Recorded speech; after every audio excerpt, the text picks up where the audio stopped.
Dagsa ang mga buot magparehistro sa COMELEC offices sa maraglahing syudad sa Mindanao. Una ang deadline ugmang adlaw. Sayron ta ang dugang detalye sa live report ni James Paulo Yap. James? Argil, dagsa gayod ang mga tao nga buot magparehistro sa nagkadaiyang COMELEC offices sa Mindanao. Ug tungod kay limitado lamang ang ilang maakomodar, ang uban niini kagabi pamilinya alang sa priority number.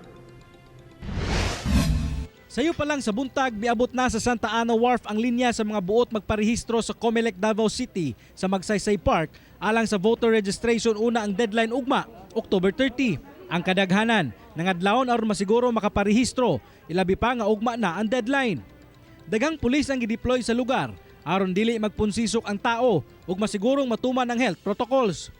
Adunay registration sa usa ka mall sa Ecoland, Davao City, apan taga 1st District lamang ang gina-cater. Sa Zamboanga City, taas ang linya sa parking lot sa usa ka mall kung asa gipahigayon ang voter registration sa COMELEC. Sa kadaghan sa buot magparehistro, dunay wala gipasulod kay wala nay priority numbers. Alas 9 pa lang sa buntag, hurot na ang 300 ka mga priority number nga gihatag sa COMELEC. Sa Cagayan de Oro City, dagsa sab ang mga Cagayanon nga buot moapa sa COMELEC voter registration nga gipahigayon sa usa ka dakong mall sa CM Recto. Matod sa COMELEC, nga sobra usa ka libo ka mga registrants ang ilahang maakomodar matag adlaw tungod gawa sa 700 ka mga on-site priority numbers nga ilang ginahatag. Aduna pay online registrants nga ilang ginaproseso usab. Kita diri sa Cagayan de Oro is alas 5 ra sa hapon.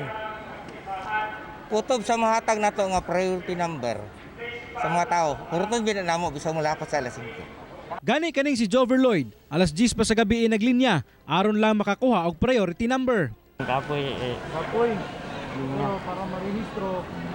kung taon na lang Ang mag-asawang Ranise, giantusan na lang ang paglinya sayo sa buntag aron mapareactivate ang ilang voter status.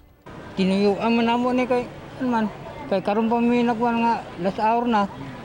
Gwanta lang sa dito. Oh, gwanta. Basta lang kay sara basta niya. Ang 8 ka bulang buntis nga si Regine, aduna say tambag sa mga buot moapas og pagparehistro.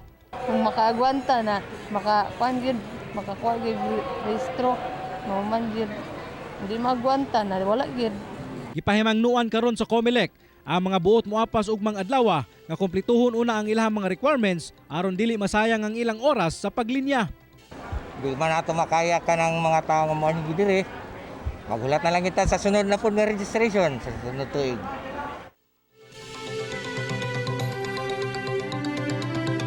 Argil, sukad nga mibalik ang COMELEC registration adtong October 11 dinhi sa Cagayan de Oro City. Mukabat na sa 13,000 ka mga botante ang ilang narehistro. Argil?